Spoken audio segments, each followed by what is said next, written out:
I'm delighted to be joined today by Andy Simons, who's founding director of KSS, the award-winning architecture and design practice. So Andy, thank you so much for being with us today. Perhaps you can just give us a brief intro on you, career highlights, and some of the infamous projects that KSS has worked on over maybe the last sort of 5 or so years.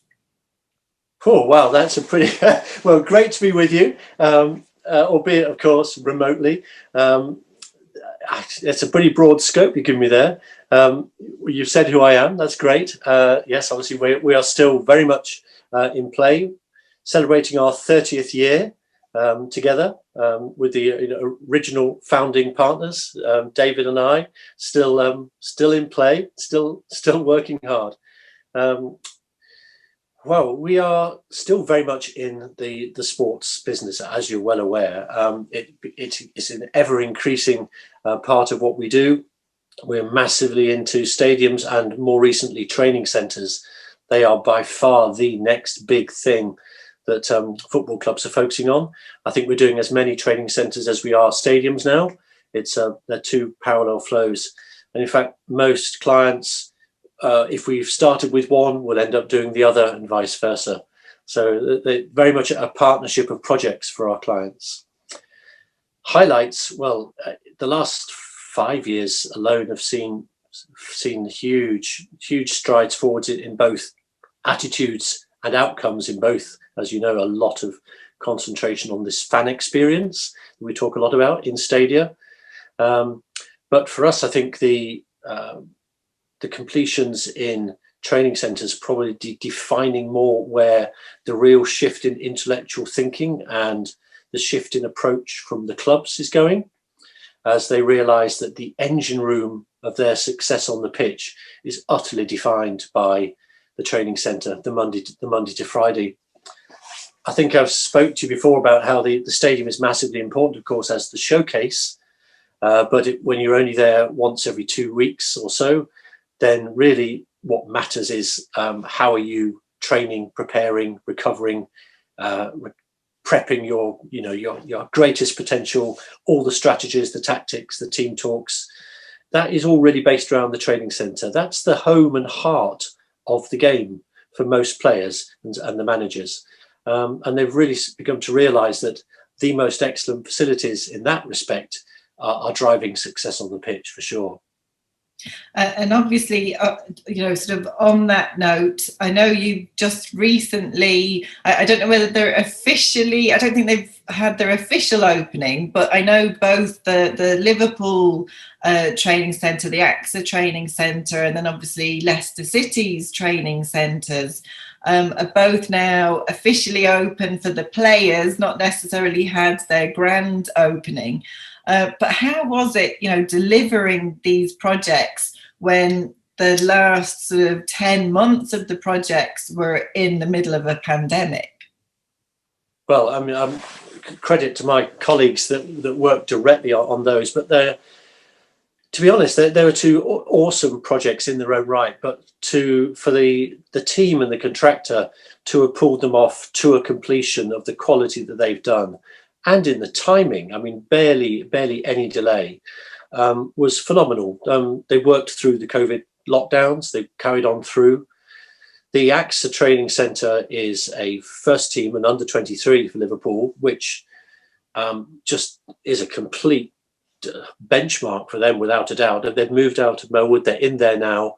They're blown away by it. Some fantastic feedback from everybody, and it's such a world away from where they were. The Leicester facility is everything. That's community, that's academy, that's reserves, under 23s, first team, in a sumptuous landscape. They gave us incredible freedom, as you've probably seen, to do this amazing sinuous building that just sweeps across the landscape. A full-size indoor pitch, bespoke architecture. I mean, that for a full mixed academy and first team, it is the next level. It's just such a pity these are such private institutions. Only the chosen few because they're so commercially sensitive, ever get to really look around them. We'd love to run 5 tours a day, but of course it's just not possible. But I think from the material that's been released to date, you can get a good impression as to the level of input and professionalism of those two clubs are now putting into that aspect of the game. Yeah, I know that Leicester City had a great video on their website with a fantastic, sort of aerial views and everything. And it's one of those, sometimes when you see the concept drawings and then you see the finished, doesn't always look exactly. But those, with Leicester, it looks exactly as it was in the conceptual drawings. It's an amazing looking facility. And then obviously, sorry, carry on. I think that's a product these days of how close the computer models are to being the contract information, that the CGIs from computer-based advanced design information hopefully and naturally do look exactly like the real thing, because it is the build information. But yes, you're right, the conceptual form was realized almost precisely in reality. Yeah, so obviously we were touching on there about the Leicester, and then obviously AXA, the training academy there, that we can pick up then what you were saying earlier in the interview about how you start off working with a client on one project, and obviously with Liverpool, KSS was responsible for the new main stand development, which obviously everyone is fingers, toes, arm, legs, everything going to get to see when we have ALSD International at Anfield in September. But I mean, obviously, you guys, KSS, you've worked on, Wembley, Twickenham, Southampton. So when it comes to sort of the hospitality premium side of things, how do you see that evolving? And then maybe taking that a step forward when it comes to the holistic view of stadiums, where do you see that going in the future? Well, come back to the first thing, you're right about paired projects.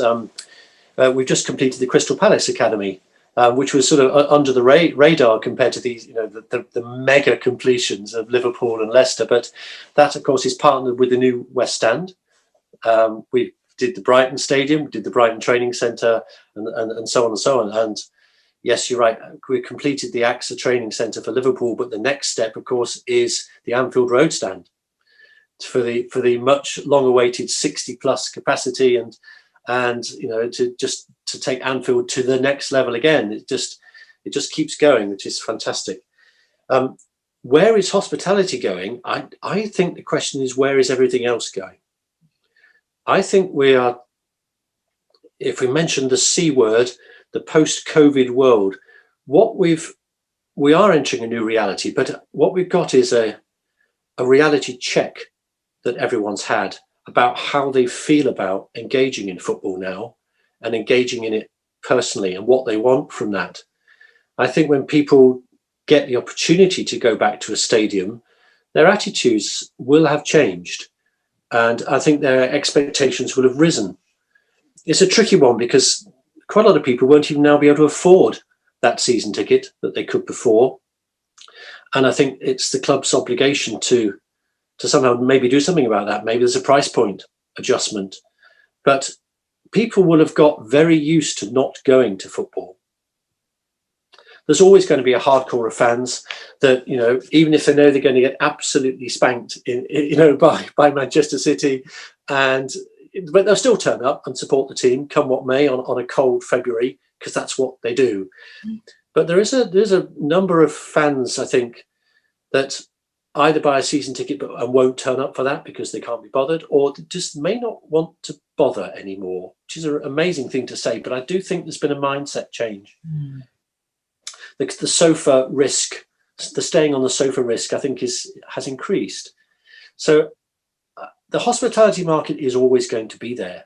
I think that's a solid market, and we know where that's gone, and it's got quite diverse with multi-layered hierarchies of offers and lots of price points. But I think what matters is what the clubs now offer for the general fans. That much talk that we've had over the last couple of years about what is the fan experience, I think they really got to do that now. I think the entertainment that wraps around the game, before the game, halftime. I mean, you compare a Football League halftime show to the NFL. I mean, that's, we're talking about the world-class game here. We say we have the best football product in the world in the Premier League. And look what happens at halftime to entertain the fans. It's not fun. It's not an experience. And I think we need to wrap much more high-quality entertainment and high-quality food offers and high-quality environments to be in around these 2 precious 45 minutes.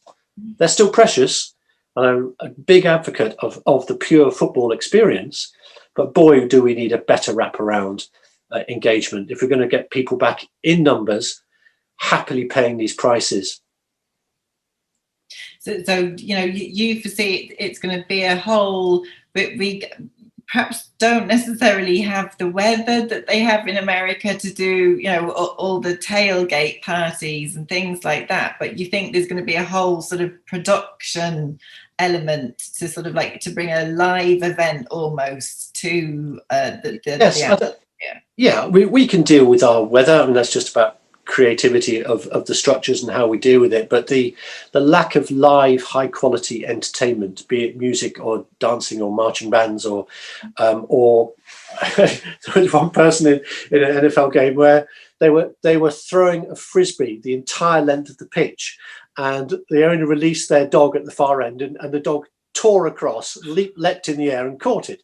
It sounds just ridiculous, but it was absolutely brilliant. It was utterly engaging, and it wasn't anything to do with weather or huge cost, but it was just someone decided to do something better than just a penalty shootout, or a bit of dribbling round cones. It's just such a yawn. As to pre-match, both outside the stadium in fan zones, live bands and street food and concessions, and just dealing with something that's more engaging around the event. It's got to be done. We've talked about it a lot. A few clubs are starting to make an effort of it, but no one's really gone for it in a big way. So do you think then, sort of taking that a step forward, is the sort of bowl or the stadium itself going to need to evolve in terms of its design to have the ability to then create all these fan zones and live entertainment? Not so much the bowl, because I think we've come well attuned to knowing how to get a fantastic player to crowd proximity and how to reinforce the acoustics. You could question whether the really large seeking ever more capacity is the answer, and whether a 40 stadium with a fantastic sound reinforcement and a really intense player-fan relationship, with a lower roof, really vibrating, like a Schalke level of intensity of, wow, my word, the place is virtually vibrating with it, is actually a better product that Sky and BT will pay more for than a 60,000 stadium where there's quiet spots and some people haven't bothered to turn up because it's, they're up in the gods and they can't, as to whether we're actually changing and compressing the experience into something more intense, better for the fans, better for, frankly, the main people that are paying for this entire thing, which is, the production rights at all. But the bowl itself, the ergonomics of bowls and great views and reinforced acoustics, we know where we are with that. I'm talking about what happens backing all that up. Yeah. Okay, well, thank you for that, Andy. I'm sure we could talk more on this, but we'll hold it and we'll talk more when it comes to ALSD International at Anfield in September. Hopefully, you'll be able to fill us all in then on the new Anfield Road development there as well, which sounds exciting. Well, not only that, but there are 2 or 3 other major Premier League clubs that we're working with now on some stunning work, which are all under wraps and I can't share with you. But so maybe in September we can. Okay, so there you go. You heard it first. Yeah, Watch this space. There's your teaser. We'll see you in September. Yeah. Perfect. So make sure to tune back in. Thanks so much for that, Andy, and hopefully we'll get together in person soon. Thank you. A pleasure. See you soon, and hopefully see as many people as possible tuning in September. ALSD International for the name check. Yeah.